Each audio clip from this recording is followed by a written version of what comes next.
Hi, my name is Zach Thomas, and I would like to show you guys some basic car maintenance. I can't stress it enough that it is very important to talk to a professional if you don't know what you're doing, and really do your research. So here's the video. So to open your hood, there's a little engine hood release right above your brand's logo. So I've got a little shop rag here. So oil changes. It's a very easy thing that just about anyone can do.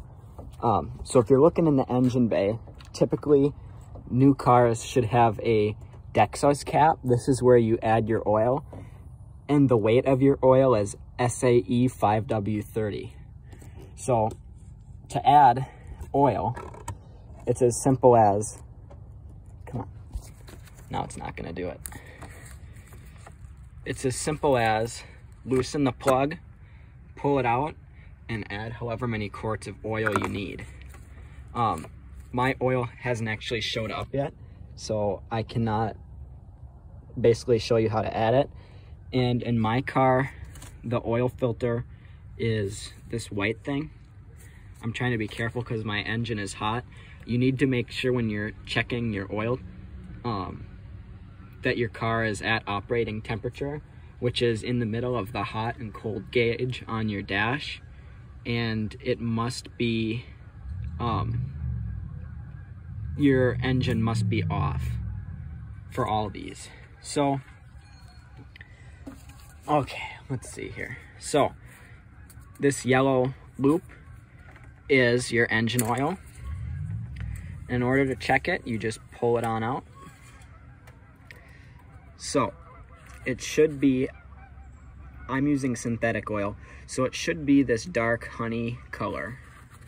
And you should always be wearing nitrile gloves. And get a little, I'm gonna stick that back in. Get a little on there and feel it around.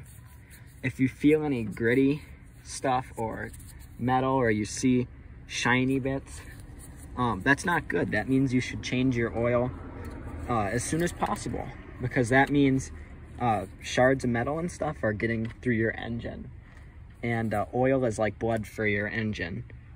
You need to have good oil. Okay, so then down here, this should be clearly labeled transmission fluid only. So you have to make sure your car is completely shut off for this one, because if you open this cap when your car is running, it'll actually spray 212 degree fluid all over you. It basically turns into a pressure washer. So loosen that up. I'm trying to be careful because I just ran my engine. Okay, and then you pull the dipstick out. Okay, and this should be more of a red color. I'm gonna get a little on my hand here. Now this stuff is gonna be a whole lot darker, and it's gonna feel a little gritty, but it shouldn't be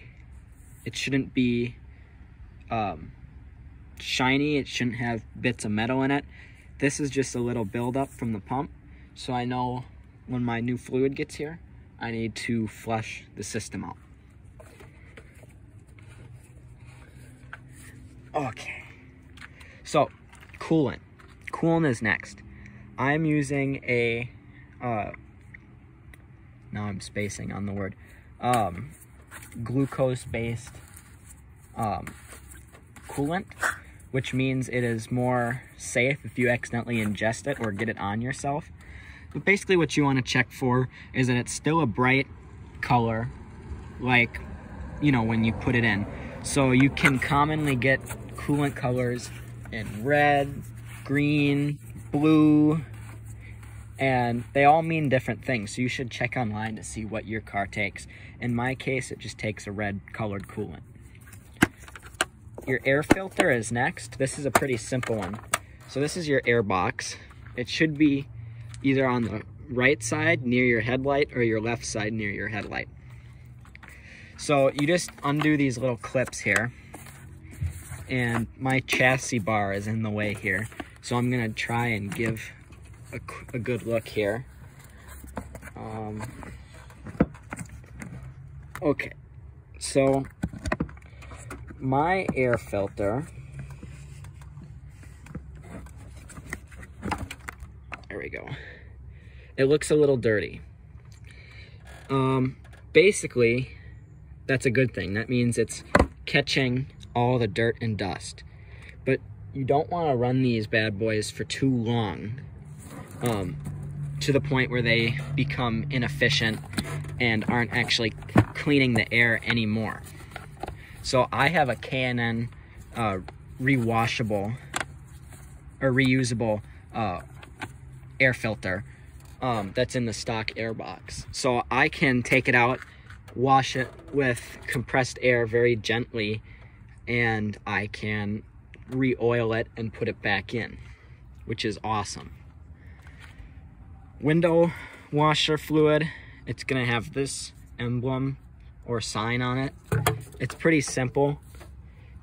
It should be either blue or green, whatever color you pick, and you pretty much fill this up as high as you want, because you go through it quite often.